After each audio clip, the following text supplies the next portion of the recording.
Welcome everyone, Christine here with a discussion about Total War Warhammer 3, and in this particular video I want to cover a particular change that Creative Assembly made for the sake of Total War Warhammer 3 that does vastly improve this game compared to other titles in the series, and yet, at the same time, also creates certain issues when it comes to the balancing between certain races, certain legendary lords in the game.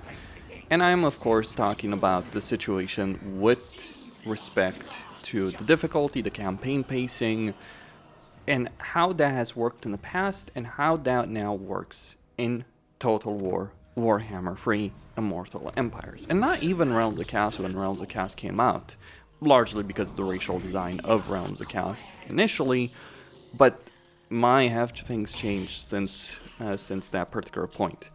And for the better, significantly better compared to what we were used to dealing with in Total War.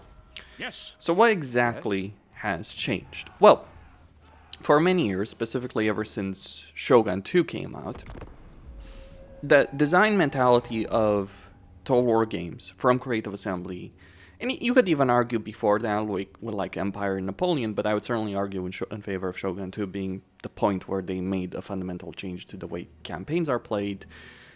What Creative Assembly was doing was they were trying in various ways to limit the number of armies, the number of troops you could recruit in a campaign from the very beginning.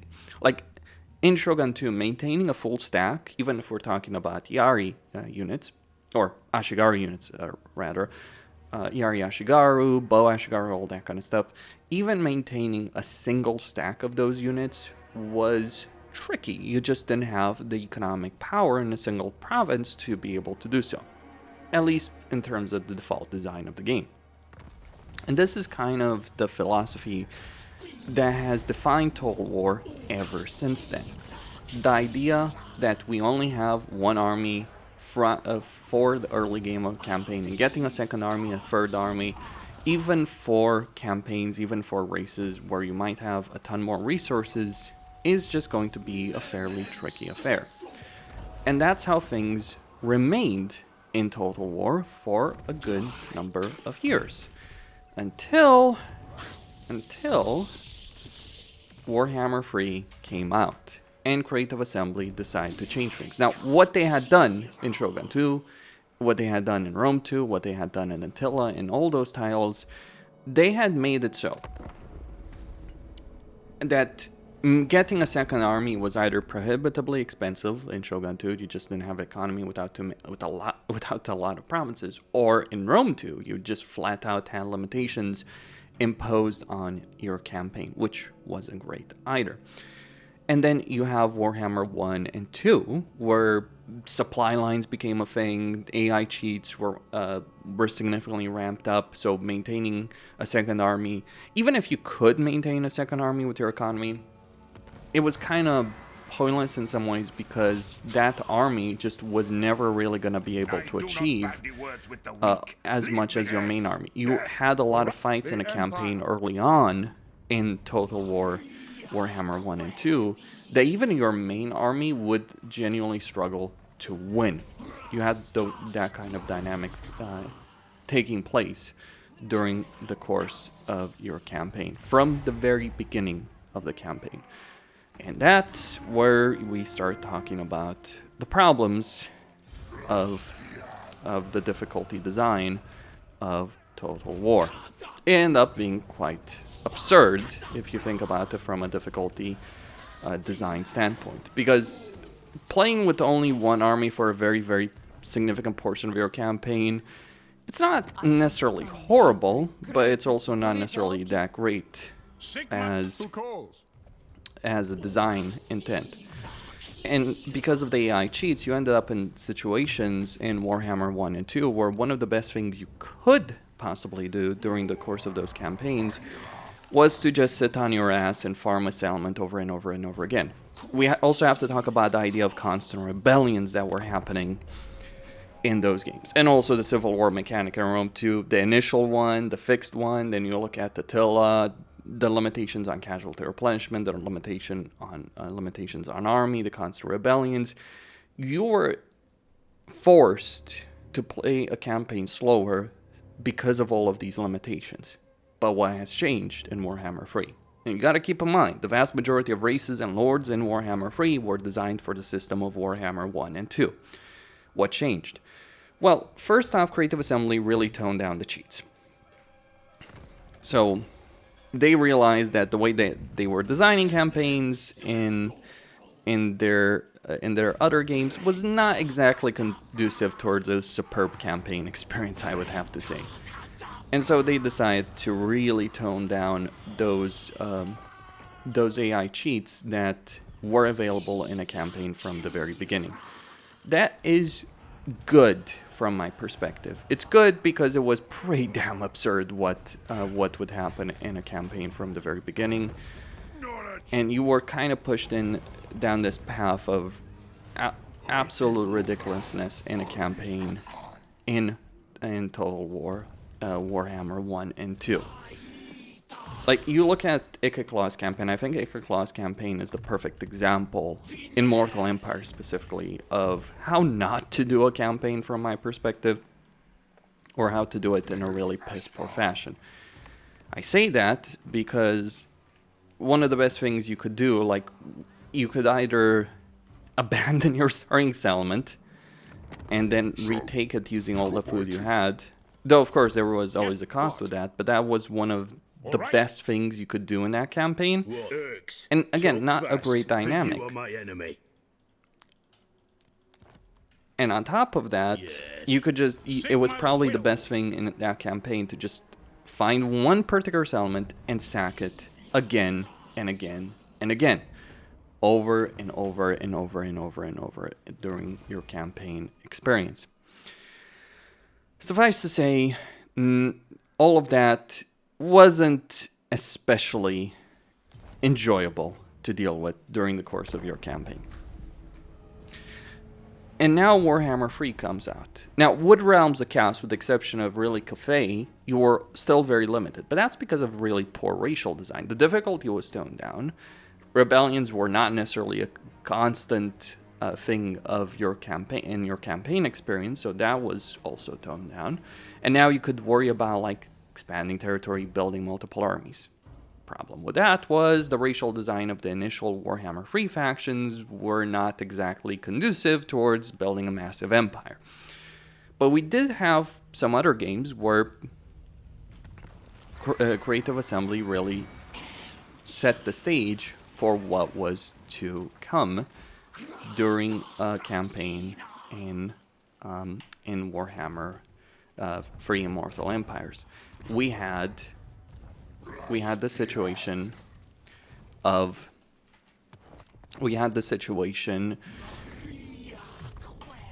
Three Kingdoms and Troy. So Troy in particular was designed in such a way that you weren't limited by resources. You didn't have limited economy, very limited resources in a campaign, and supply lines constantly holding you back. Instead, in a campaign in Troy, you had a ton of resources available from the very beginning. Depended, of course, on the campaign and the lord you were playing in a campaign in Troy. Same with Three Kingdoms, really. It really depended who you were playing. But in a lot of campaigns, if you're looking at the Trojans in particular, the Amazons, especially, and even Achilles to an extent, you could have a campaign where you weren't just playing with one army. You were getting multiple stacks of troops rather quickly in a campaign. And you could actually win it, still can, win a campaign of Troy within like 20, 30 turns very, very quickly. It was a great change. It was a great change from my perspective. Or rather, what was great wasn't necessarily the speed at which you won campaign in a number of turns, but what was great was just the fact that you were no longer restricted in the number of resources that you had during the course of a campaign. You started in a good position, and yes, you did gain stronger. It's not like building a massive empire was pointless in that entire endeavor. It was not. It was very, very useful to do so all the same. And I am about to be attacked by two Imperial factions over here. Ooh, but might as well get a bunch of armies. Though I do have to say, if the Ostermark and this rogue Imperial faction thinks they're going to stop me, it's like they got another thing coming. So a very different way of playing a campaign was created, and this was carried over in Warhammer 3. Less AI cheats, less ridiculousness in melee, because one of the things that would happen in Warhammer 2, because of the cheats the AI had, you would take so much damage in individual battles. Like even with a full stack, a real good army, you could take, like fighting another full stack, you could take so much significant damage that you would actually be forced to stop. In Warhammer 3, because of lower cheats and because we got used to playing with those cheats, we experienced players can now dominate the campaign from very early on, from relatively early on in their experience. And this is, as stated, a good development in theory, and even in practice in quite a lot of ways. Even in practice, it's actually a really good positive change that Creative Assembly has embraced. The problem is, and this is where I'm getting into, the issue that we have right now is the fact that not all races benefit from this. Now, mind you, this is a campaign played with Autoresolve mods, but I mean, a bunch of Treekin are not going to be stopped by a bunch of crossbowmen, suffice to say. Especially, like, considering the fact that they're malevolent Treekin, so yeah, good luck with that, Ostermark. That's what I'm going to say on that subject. But the problem that gets created is a lot of these campaigns, a lot of these systems for the sake of campaigns were clearly created for the dynamics that existed in a campaign in Warhammer 1 and in Warhammer 2, in that old style of Total War. In fact, even Total War Pharaoh was designed for a more slower paced, more limited campaign. And you look at something like SFO, well, that's the issue I personally have with SFO. It's still that slower paced slower paced game that we used to have. And I believe that the faster paced campaign, or rather having a campaign with many resources, is the better choice. But there's a few issues. One, the AI is clearly not designed for handling multiple armies.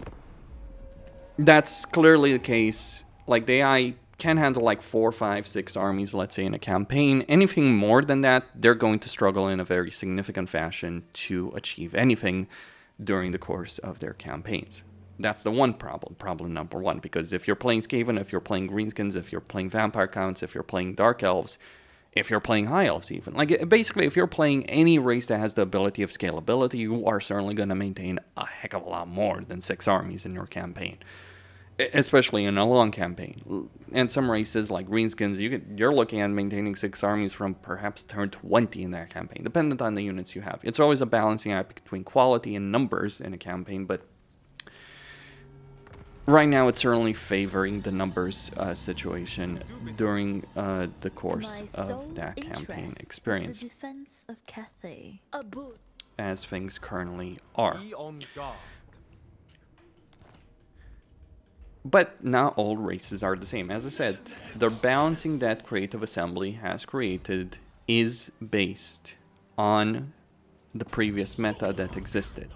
You look at races like the Tomb Kings. Consider the Tomb Kings. The Tomb Kings have 3 armies. They have free upkeep, they have no unit recruitment cost, but they're limited by unit caps. Now, the unit caps themselves would not necessarily be an obstacle in a Tomb King campaign. What is, however, an obstacle is that Creative Assembly realized that giving the Tomb Kings in Warhammer 2 specifically the ability of recruiting multiple armies would just end up with them steamrolling. Mind you, the Tomb Kings can still steamroll very, very quickly in a campaign, so that's not necessarily that different, but all the same. They impose that limitation for Warhammer 2.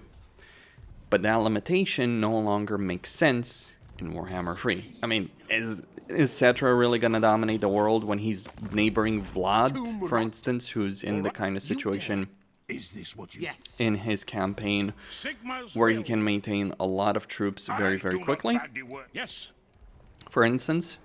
Or is Cetra just gonna end up getting screwed over? Like, if he survives the first 15 turns of his campaign, absolutely.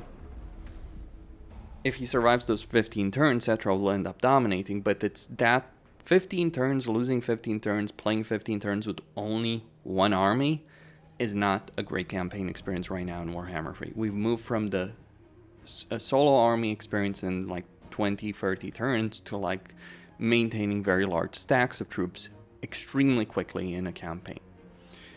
And it is better because, one, the performance of Warhammer 3 is actually worse than Warhammer 2 in comparison. We really need a Potion of Speed update for Warhammer 3. I would certainly argue that to begin with. But it's not just that. It's not just like the idea, oh, we need a patch to improve the situation. No. It's not just like the end-turn performance, which is a problem. And why I prefer playing faster pace campaigns, because waiting for this end-turn timer is not great. We need better loading times in battles. And mind you, I actually do have a pretty good computer, so it's not like the question of like, oh, it's your computer that's the problem. Yeah, that's cute. It's not the computer. It's like this game can handle many other titles that will load actually a lot faster than it will, so it's not. That's not the problem. That's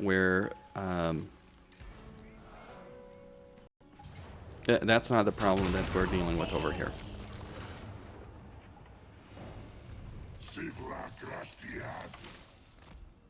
During the course of a campaign experience. Now, the problem is... the problem of a campaign experience here is the fact that just the system that we have for a lot of races, for a lot of campaigns, was clearly not designed for it. And that's the issue. That really is the issue. You look at Wood Elves, you look at Beastmen, you look at Tomb Kings, you look at all of their campaigns and the dynamics of the campaign. These are not bad races. Wood Elves are really strong. Beastmen can be pretty strong. Tomb Kings can be really strong. You play a campaign as Archon, who just literally, one of the main benefits of that particular campaign is he starts with 2 armies as opposed to just 1. You end up steamrolling everyone around you just because you have that extra army from the very beginning of your campaign. Or you play Wood Elves and you get a bunch of treekin and you obliterate everyone in your path because there's very few units early on in a campaign that can counter treekin, let alone malevolent treekin that Draika has access to from the very beginning of her campaign. But even regular treekin, if you can recruit them quickly enough, will obliterate everyone. The problem in certain campaigns, like specifically in Orion's campaign or in the Sisters of Twilight campaign, is that you need to get to tier 3, and that will just take some time. But that's the issue, isn't it, in certain campaigns as opposed to others. Certain campaigns just have a lot of power from the very beginning. Other campaigns are very limited, and they aren't just limited in the early games. Some may be limited in just the early games, others may be limited throughout the entire course of their campaign, so they're slower. And the problem isn't just for you as the player. Some people will argue, oh, what, you don't enjoy a harder campaign? I think like this idea of having like certain campaigns being I think like this idea, this notion of having certain campaigns just inherently harder than others is also like an old school idea that really needs to stop. I'm not saying every campaign should be the same, far from it. I think there is a good amount of room for variety, but I think that every campaign should give you a good amount of opportunities to be able to achieve success at an equal pace. It is not good design, from my personal perspective, to have certain campaigns dominating the map from turn 1 and certain campaigns where it's not that any campaign is necessarily inherently that difficult. Even the Demon Prince, it's more so you're just slower to achieve the same result that others do. And the risk factor is not necessarily going to be greater. You look at Demon Prince, one of the worst legendary lords in the game. Is the Demon Prince that brutal of a campaign? I mean, if you end up in a War of Malice Darkblade, possibly, but it's like outside of that particular challenge, no, you're in a fairly safe position with factions surrounded by factions that are not necessarily so eager to declare war on you. Sure, you can always screw up in every campaign, that's undeniable, but for the most part, no, I would very firmly argue against that. Kugaf is a bit of a different kettle of fish because Kugaf increases, so there are campaigns where you just get screwed over by the systems, the limitations of the race, but that's the problem. Certain races are not designed well for the current meta that we do have in the game. And that is something that I do believe firmly Creative Assembly needs to look to change right now with respect to Warhammer 3, as opposed to previous games that they had in the series. Because right now you just have this severe imbalance between campaigns. You have campaigns that dominate the map from turn 1, and then you have campaigns that struggle to even get their feet off the ground. Not because they're quote-unquote hard, but because they are limited. Either because of the racial mechanics that the races have to deal with that limit their potential as to what they can achieve very quickly, or because their starting positions do limit the possibilities that they do have access to during their campaigns from the very beginning. For instance, Draika, really powerful Legendary Lord, undeniably so. You take Draika, you throw her against Vlad, she will win that fight. And that's not something many people can say, I should point out. And not many people can say it's like you can beat Vlad in a head-to-head confrontation. But you look at this campaign, like even right now, maintaining a second army is going to be a tricky affair. Maintaining a third army is going to be a difficult affair. Now, Wood Elves are kind of in this situation where they're designed to have very powerful individual armies that curb stomp everything in their path. You could actually win many Wood Elf campaigns with just Glade Guard, the basic Glade Guard alone.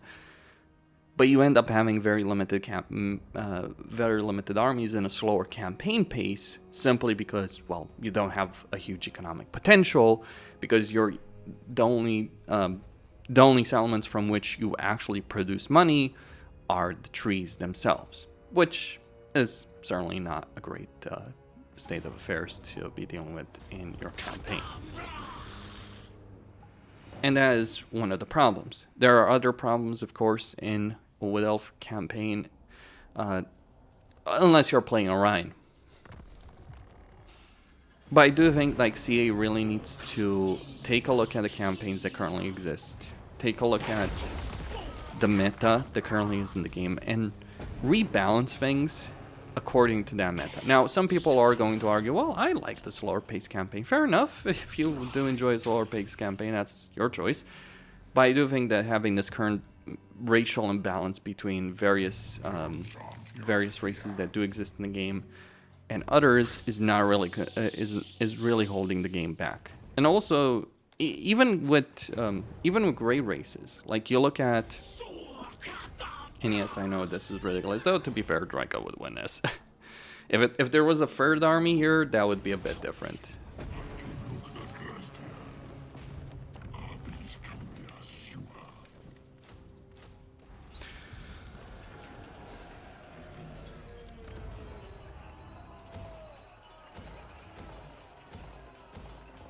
That would certainly be a bit different. But there is no third army right here, and we're setting ourselves up for a path to greatness over here against Vlad. That's who we're going to go up against in this particular campaign. That would be my perspective. Because right now, there are certain campaigns where you just waste a lot of time to get going. And yes, the AI does need rebalancing to handle things better, but not just that. But it's not just like, oh, which factions can do better? Can the AI handle it? There's also another factor, I would say. The other factor is variety in campaigns. Because one of the problems we get right now in Total War, in Warhammer 3 is, yeah, there's races that are very strong, greenskins, Cave, and all that, but many of those races will lack variety. In their campaigns. Like if you're playing a Cathayan campaign, basically you'll win the campaign with Jade Warriors and Jade Warrior crossbowmen, and you'll always do so. By the time you actually get access to any kind of unit variety, any kind of real unit variety, the campaign is over and it's just fluff. And it shouldn't be just fluff. It should actually, like, you should have to recruit other units, and you should have the ability of doing so. What I'm saying is, like, unit recruitment should be made easier, and one of the problems is you have campaigns and races that can recruit a ton of units very quickly. Skaven, Greenskins, Dark Elves with Black Arcs, though basic Dark Elven recruitment is not that great, but with Black Arcs, absolutely. Why is it that why is it that in Warhammer 2, the baseline recruitment was 3 units, but now we have a baseline recruitment of just 2 units? So 3 units versus 2 units, yeah, not like Warhammer 1, Warhammer 2, like you could recruit 3 units baseline. Absolutely not. Now you end up being incredibly limited during your campaign because of various decisions that CA has made with respect to that. In the names of Again, not really a great situation to be dealing with in your campaign. All right. In your campaign dynamic. Quite the opposite in point of fact. And yes, I am preparing to build 2 armies, one to deal with Vlad and another one to deal with the Empire. That's just how it rolls right here in a campaign. Maybe I should just take an army over here and just show up in Laurent and conquer it. That's another thing to point out, like how the current meta plays against the way some of these races are designed to be played. So for instance, take the Wood Elves, right? In a Wood Elven campaign, or even a High Elven campaign, but take the Wood Elves, and I think they're a perfect example of this. You take the Wood Elves, you look at the Wood Elven campaign, and one of the things you realize pretty damn quickly in that Wood Elven campaign is that, with the exception of Draika, who's like, you know, looking to fight, looking to fight from the very beginning against Wood Elves. But you look at the campaign dynamics that are currently available, and one of the things you realize is like, well, if you're playing a Wood Elf campaign, Sisters, Orion, Durfu, well, you don't care about the other Wood Elves, right? You might say, well, you can confederate them through various events. Yes, you can. Or you can just wipe them out in your campaign. And that's kind of a bit broken. Because right now, you have these kind of campaign systems that are either ignored or made irrelevant by the meta we currently have in the game. And it's not really a great thing, as I see it. As I personally would see it with respect to Warhammer 3. And I think that's one, like, there should be better harmony with these systems. And yeah, harmony is one of those systems that could really use a rework to fit in better with the campaign dynamics currently in play in Warhammer 3. Because, like, harmony is just a pointless system. Like, you either have balanced harmony, you might go with one yang, and that's it, one yang, but you never bother with anything else. So it's like, what's the point of having the system to begin with? Besides, you know, just giving the player 20% upkeep, 15% income, and campaign movement range in every single province that the player controls. Because that's all that harmony does right now in a campaign. That's all it achieves. It just gives you that benefit. Like, if you're playing a campaign, you literally will not build structures just to not disrupt the harmony because it's actually worth it more. Another thing to also mention in respect to all of this is the fact that in quite a lot of campaigns, it's not necessarily... in quite a lot of campaigns, it's not the economic structures that you have are not even worth building because they're too expensive compared to what they're actually offering you. And that's another silly situation to encounter in a campaign. Like, I think we can all agree that an economic structure should pay off, not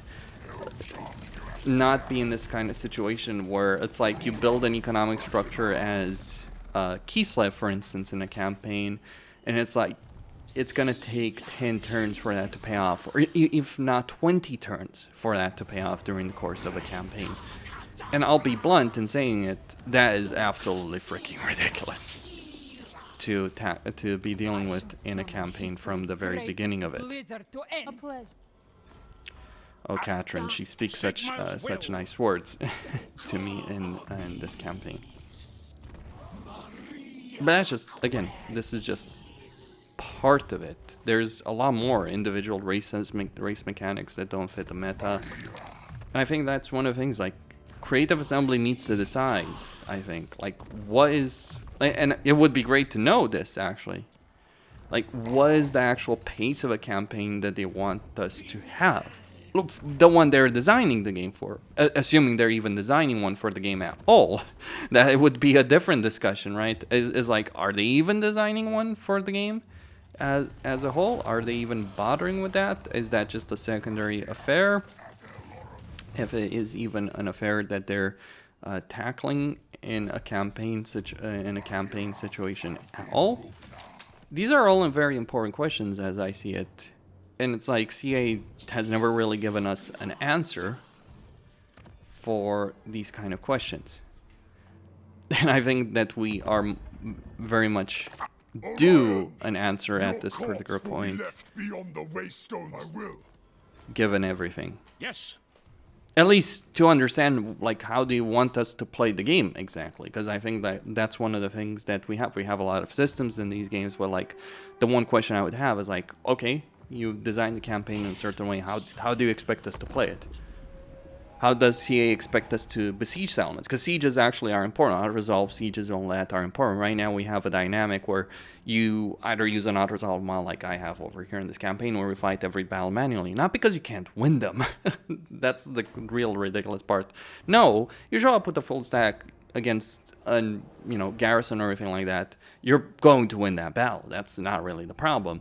The problem is you're going to take so much damage because of the Autoresolve and the settlement Autoresolve benefit that it's going to be a bit ridiculous. Mind you, Warhammer 3 does have its own improvements, but it's just like certain things have been left behind when we're thinking about like how the meta is in the game right now versus how many of these races are designed by CA.